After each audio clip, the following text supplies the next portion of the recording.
Olá, meu nome é Rian Araújo, meu apelido é Zuco, que como a maioria das pessoas me chamam. Eu tenho 21 anos, moro aqui em São Bernardo do Campo e hoje eu vou responder algumas perguntas para uma atividade da matéria de novas narrativas. Minha primeira memória de infância, na verdade, ela é bem cedo assim, e elas são só alguns flashes, né? E eu não tenho nada muito específico dela. Eu tenho uma memória de uma como se eu estivesse dentro de um avião, só que eu tava no colo, ou do meu pai ou da minha mãe. Eu não tenho certeza de qual os dois eram, só que eu só tenho uma visão do corredor do avião, assim, né? E eu tenho noção que eu não tava sentado, que eu andei de avião recentemente e, tipo, não era a mesma visão, assim, que eu tenho essa memória. Essa memória que eu acho que ela é muito antiga, porque pelo que eu converso com os meus pais, quando a gente entra nesse assunto de memórias e tal, né? Eles falam que era uma viagem que eu fazia quando eu não tinha nem um ano ainda, que a gente foi pro Nordeste, né? Que meus pais foram de lá pra visitar meus avós. Então eu realmente não sei se essa memória realmente existe, ou se é tipo, um apego que eu tenho com o fato daquela visita com pouca idade, né? Que eu fui lá com os meus pais. Porque eu vi que talvez as nossas memórias sejam muito atreladas a isso, né? Eu tenho essas lembranças porque eu já vi uma foto desses momentos e eu sei que isso já aconteceu. Então não sei se meu subconsciente acaba criando alguma coisa, ou se realmente são memórias minhas.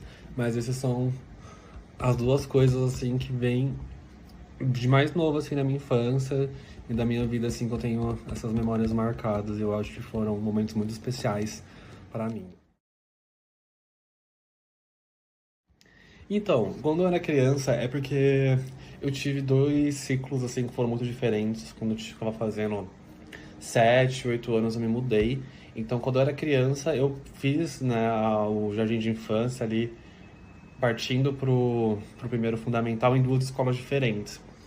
E quando eu morava lá no Areião, que é uma periferia perto do Jardim Represa, aqui em São Bernardo, eu tinha muitos amigos da vizinhança, né? Porque eu morava em casa. Então eu lembro muito que tinha o Carlos, que morava, tipo, na frente da minha casa, e ele tinha um bar embaixo da casa dele, onde a gente ficava jogando sinuca, às vezes, assim, com nossos pais. Ele morava a Isabela, e do outro lado morava uma outra menina, que eu não lembro o nome agora, e o Carlos, ele tinha uma irmã, a Camila. E eu brincava muito com eles, assim. Eu lembro de muito na casa da Isabela, do Carlos. Tenho memória muito legal da parte de cima do sobrado do Carlos, né? Que era onde eles prendiam a roupa e tinham as redes. E a gente ficava deitado e brincando de carrinho e correndo nas redes, assim. Eu ia muito na casa da Isabela também, que eu lembro que a mãe dela, Socorro, fazia um mousse de limão, que era maravilhoso, e eu adorava comer aquele mousse. E, inclusive, eu tenho uma memória muito engraçada lá, que era que uma vez eu descobri que quando a gente ia tomando água, o nosso xixi saía claro. E aí eu achei que, tipo assim, todas as coisas que eu tomasse, o meu xixi ia sair daquela cor. E a gente ficava procurando Coca-Cola e suco, e ficava fazendo sucos e tomando pra ver se a gente, tipo, conseguia sair um xixi roxo, um xixi verde, pra ver se ia ter alguma coisa diferente. Então essa minha relação com esse pessoal ali era muito próximo, porque a gente morava muito perto, né? E nossos pais também eram super amigos, então toda festa que tinha, sempre quando a gente ia viajar, ia lá pro lago pra nadar também, na represa, no caso, né? A gente sempre ia todo mundo muito junto. E aí depois eu comecei a escola lá, só que assim que eu comecei a fazer escola lá, eu já me mudei e vim morar no bairro Assunção, aqui também em São Bernardo. Só que aqui é prédio.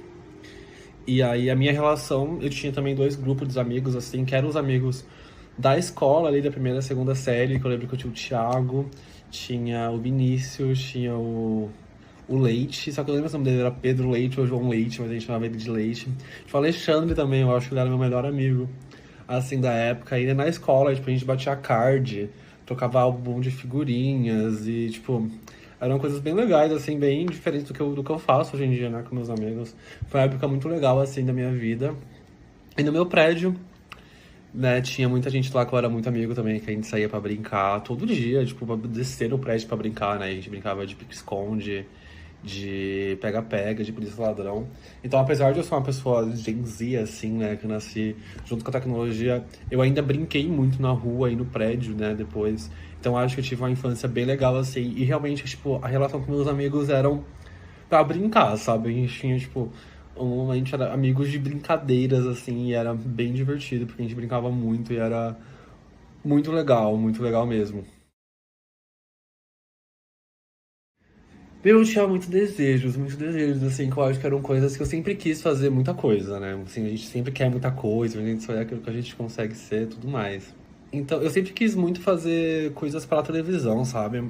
Eu já quis ser ator, fazer teatro quando eu era criança também. Eu acho que foi a parte mais legal da minha infância, assim, foi a época que eu fazia teatro, porque eram brincadeiras que a gente fazia lá, sabe? Tipo, de integração, e a gente fazia teatro mudo, e fazia peça de teatro, tudo mais. Então, acho que... E meus pais me colocaram no teatro pra eu perder a timidez, né? E aí, eu entrei assim no teatro, falei, meu Deus, é isso que eu quero fazer pelo resto da minha vida.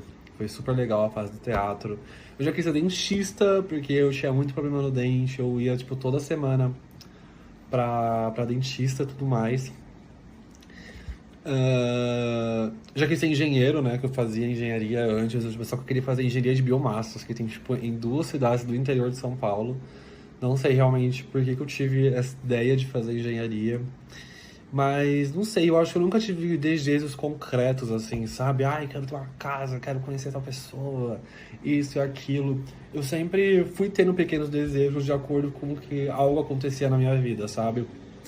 Então eu comecei a gostar muito da Demi Lovato, queria me chamar Demi Lovato. Comecei a ir a fazer teatro, queria ser ator. Então nunca foi um desejos muito grandes que eu tinha assim. Sempre eram pequenas coisas que iam fomentando outras coisas maiores, sabe?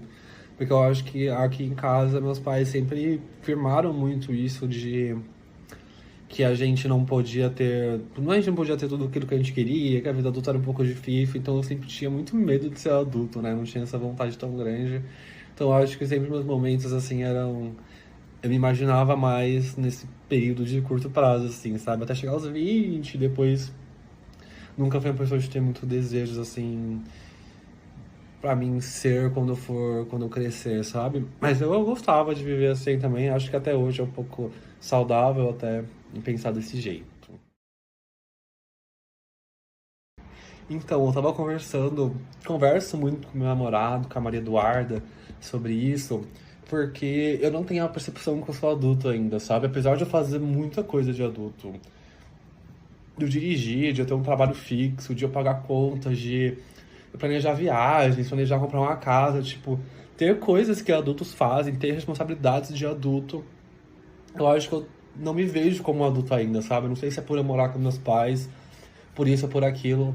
Então eu acho que essa transição pra vida adulta ainda tá acontecendo, porque tem horas que eu paro e penso, meu Deus, eu já tenho 21 anos, eu sou adulto, eu preciso agir como adulto, eu tenho muitas coisas pra resolver. Então, tipo, eu tô começando agora essa transição. E tá sendo bem de estranho a adaptação, porque eu tô começando a perceber que tem coisas que só dependem de mim agora. Por exemplo, semana passada eu marquei médico. E eu não ia pra médico desde antes da pandemia, ou seja, vai fazer 5 anos que eu não ia pra nenhum médico. Porque quando eu fazia na pandemia, tipo, meus pais marcavam pra mim, me levavam, eu falava, ah, eu tô sentindo isso, eles me levavam. Agora quem tem que marcar médico sou eu. Agora que eu tenho que, tipo, sentir as coisas e falar que estou sentindo e ir atrás disso sou eu. E tem sido um pouco estranho acho que por essa, novamente falando da pandemia, né? Eu acho que todo mundo que nasceu ali entre 2000 talvez até 2004 ali deve ter sentido isso, né? Porque no momento que a gente virou adulto, pelo menos em idade, a gente estava num mundo totalmente diferente. Então talvez essa transição para a vida adulta seja um pouco diferente também, vai vindo mais aos poucos, né? Não tem um baque muito grande, mas enfim, tem sido legal. Eu acho que eu tô numa entrada, assim, de autoconhecimento ainda, como adulto, como pessoa que agora comanda e tem responsabilidades e que tem muitas coisas pra resolver, pra fazer e pra cuidar. Sendo muito legal e diferente, assim. Eu acho que, na verdade, meu ensino médio inteiro, assim, me marcou. Porque aconteceu muita coisa no meu ensino médio, né? Eu passei numa escola técnica, na ETEC Lauro Gomes, aqui na minha cidade. E foi tudo muito novo, né? A única pessoa que eu conhecia na minha turma era o Eric, que era esse amigo de outra, que ficou comigo a minha vida inteira. E a experiência foi muito maluca, porque chegava muito cedo na escola, né? Eu chegava às 7h30 e saía só às 5 horas. Aí eu chegava em casa, era só jantar e dormir. Então foi um tempo que eu passei muito tempo na escola e muito pouco tempo em casa, né? Tanto que eu via mais os meus amigos do que o pessoal aqui de casa. Eu acho que não tem uma história que me marcou muito desse período, mas tem um grande período, assim, que me marcou. Que é que a gente tinha um grupo de amigos que a gente chamava eles de Quack, igual um pato faz, e a gente tinha até um Instagram juntos. Mas só que eram pessoas que, tipo, que elas são muito diferentes de mim, e que a gente nem era da mesma sala, tipo, a gente acabou se conhecendo por acaso, tipo, a gente ficou muito próximo, e foi um momento que eu acho que foi muito legal da minha vida, que eu aprendi coisas e carreguei coisas, e tem traço dessas pessoas, da Ana, do Luan, da Marcela, da Laura, que estão comigo até hoje, sabe? Tem muita coisa que, por influência deles, acabou estando comigo aqui até hoje, até agora. Nossa, tá. Essa é uma história muito longa, muito longa. Porque, como eu falei, eu fazia curso técnico em mecatrônica. Então, eu achei que eu ia fazer mecatrônica pro resto da minha vida, porque eu me dava muito bem com o curso técnico. E em toda a minha vida eu me dei muito bem com exatas, com matemática, com tudo. Sempre me dei muito bem com exatas no geral, então eu tinha certeza que eu ia estudar com a coisa das exatas. Tinha certeza que eu ia ser engenheiro, que eu ia ser arquiteto, que eu ia ser professor de física, com a vontade que eu tive há muito tempo. Tinha certeza. Então eu continuei nessa, né? Eu fiz o curso técnico em mecatrônica, me formei, fiz um TCC. Meu TCC, inclusive, é muito legal. A gente fez uma escada que, quando apertava um botão, ela virava uma rampa.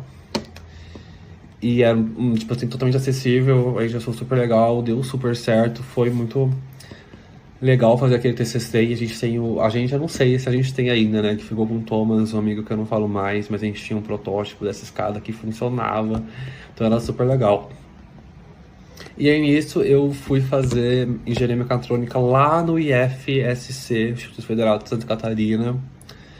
Fiquei um semestre fazendo, né? Como foi em pandemia, eu lembro que eu mandei a minha nota do Enem pelo site deles, do próprio IFSC, lá do Rio do Sul, na cidade do meu tio. E aí cursei engenharia mecatrônica por 6 meses. E foi ali que eu tive um baque de, tipo, gostar de fazer algo e ser bom. Não, ao contrário. Ser bom em algo e gostar de fazer algo são coisas totalmente diferentes.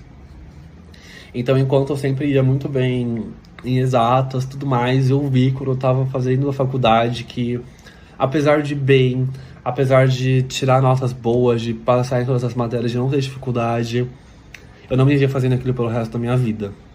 E foi meio que um balde de água fria na minha cabeça, porque eu tinha tanta certeza disso, e aí do nada eu não tinha mais certeza e não tinha mais pensado em fazer outras coisas, né? Então eu abandonei o curso com 6 meses, foi em mais ou menos junho de 2021, e fiquei meio sem saber, assim, o que fazer. Eu lembro que eu fiquei no momento, tipo, meu, e agora? O que vai ser da minha vida, sabe? Que eu não queria fazer nada, eu não tinha essas vontades, nunca tinha nem pensado em fazer outras coisas. Aí então eu fui pesquisar algumas coisas, pensar em algumas coisas, até que eu lembrei dessa minha vontade de ser ator, que eu tinha quando eu era criança, e talvez trabalhar com comunicação, que era uma coisa que fazia parte da minha vida por muito tempo, né? Eu sempre fiquei muito em evidência nessa parte, sempre gostava muito de apresentar trabalho em grupo, sempre gostei de fazer teatro, sempre gostei de assistir televisão, de ver série. Então eu acho que eu tinha um pé na comunicação. E aí então eu resolvi que eu ia fazer jornalismo. E eu tinha certeza que eu ia fazer jornalismo. Aí então eu fui, prestei FUVEST para jornalismo e para economia. E na FUVEST eu não passei. Não passei. E então eu fiz o Enem também, né? Só que todo o meu estudo durante aqueles outros 6 meses que eu tinha saído da engenharia tinha sido 100% focado no Enem. Então eu tinha muitas táticas pro Enem, para redação, para as provas de alternativa. E eu acabei indo super bem. Só que a minha nota também não dava para jornalismo pelo SISU, né? Na época não tinha o Enem USP ainda. Só que aí eu vi lá que o jornalismo era na ECA e que na ECA tinha um curso de relações públicas que a minha nota dava de sobra no SISU ainda. Então eu coloquei minha nota e falei, tá, vou colocar minha nota para relações públicas depois, estando na USP, vai ser mais fácil de eu conseguir uma possível transferência. Então eu fui, prestei, passei, e aí fiz toda ali a integração, né, de RP, comecei a entender o que era a faculdade e resolvi não trocar, sabe? Eu gostei muito do curso E agora vou me formar, né? Ano que vem ou no próximo, então não teve algo que me motivou, assim, sabe? Eu acho que só tinha que ser. Como eu falei, quando eu era criança, tipo, as coisas aconteciam por destino, assim, eu acho que relações públicas também foi por destino, né? Eu, por um acaso, não gostei do curso que eu fazia, por um acaso, não passei em jornalismo, e por um acaso fui prestar RP, e por um acaso gostei, e por um acaso estou aqui até agora, inclusive, fazendo essa entrevista. Eu acho que mais me encantou na ECA, eu não sei se todo mundo tem a mesma experiência que eu tive, né? Mas acho que desde o começo sempre foi muito integrado assim nas coisas, sabe? Sempre conheci pessoas de diversos cursos, pessoas de diversas entidades também. Hoje em dia sou diretor de comunicação na Batereca, porque eu me apaixonei pela instituição Batereca e pelas pessoas e pelo o que eles são para a vida universitária, assim, sabe? Então eu acho que essa coisa de tipo você poder ser muita coisa e das pessoas serem bem unidas, assim, né? Na minha experiência de ECA, eu sei que a de todo mundo não é assim, eu sei que tem alguns cursos que são mais excluídos do que outros, mas a minha experiência sempre foi assim, né? Tanto que eu conheço gente de audiovisual, de música, de cênicas, de PP, de turismo. Sou muito próximo de gente, inclusive, que não são da minha sala, do meu curso. Então acho que essa integração, assim, de eu ter me dado tão bem com o espaço, me sentir tão confortável com o espaço, com as pessoas, e de todo mundo, tipo, se apoiar tanto, assim, foi o que mais me encantou na minha vivência de ECA. Então, eu escolhi design, não relações públicas, né, que hoje eu trabalho com design e pretendo continuar, mas eu acho que dá pra fazer um link muito legal entre design e relações públicas. Eu acho que são poucas as pessoas que fazem design, pelo menos, que têm esse repertório robusto que a ECA te dá de relações públicas e que é muito importante quando você trabalha diretamente com design, com criação de marcas, com brand e tudo mais. Então eu acho que apesar de eu não ter escolhido RP como carreira, eu acho que vai estar muito atrelado à minha carreira e que eu vou usar muitas coisas que eu aprendi com RP na minha carreira. E eu já estou em design porque eu acho que eu me apaixonei assim trabalhando mesmo. Bom, ser ator, né, que eu falei que era a grande vontade que eu tinha. Só que eu acho que eu seria, tipo, eu já vi pessoas que elas testam colchões, assim, pra dormir. Eu acho que não seria uma coisa muito ruim, assim, seria ótimo, na verdade. Mas eu acho que eu seria crítico de cinema, porque eu adoro filme. Pensa uma coisa que eu adoro é filme. Então, tipo assim, eu veria todos os filmes do mundo e faria críticas e. Tipo, só que eu não queria ser qualquer crítico de cinema, eu queria ser aquele renomado, sabe? Que alguém chega e fala, não, o nosso filme só vai ser bom caso o Zuko aprove o nosso filme. Eu não sei se existem pessoas que são assim hoje em dia, mas já que é pra sonhar, assim, sem se preocupar com o dinheiro, eu acho que eu seria um grande crítico de cinema, assim, que as pessoas me convidam pra assistir os filmes dela, que esperam a minha resenha, e que entende de cinema também, né? Acho que eu teria estudado cinema, talvez, se dinheiro não fosse problema, se eu não tivesse que me preocupar. Porque eu acho que é muito legal, assim, eu acho que é uma das formas de arte mais bonitas, o audiovisual, toda a questão de passar uma história para uma tela. Acho que toda a criação do cinema, desde do processo dos atores, do roteiro, da direção, da pós-direção, da edição. Eu acho que tudo se casa tão bem no final, sabe? Todo mundo tem que estar tão alinhado com um propósito. Então eu acho que qualquer coisa relacionada a cinema, assim, meu Deus, eu comecei como crítico, agora eu já quero ser diretor de cinema. Mas eu acho que qualquer coisa relacionada a cinema, assim, eu teria feito muito fácil. Eu acho que ele tá falando sem se preocupar com o dinheiro, eu acho que é uma coisa que dá dinheiro, só que dá muito difícil. Então, por isso que eu não fiz, mas eu faria se não tivesse que me preocupar. Qualquer coisa relacionada a cinema, não só ser crítico, mas eu acho que ser o crítico de cinema ainda seria a minha top vontade, assim, sabe?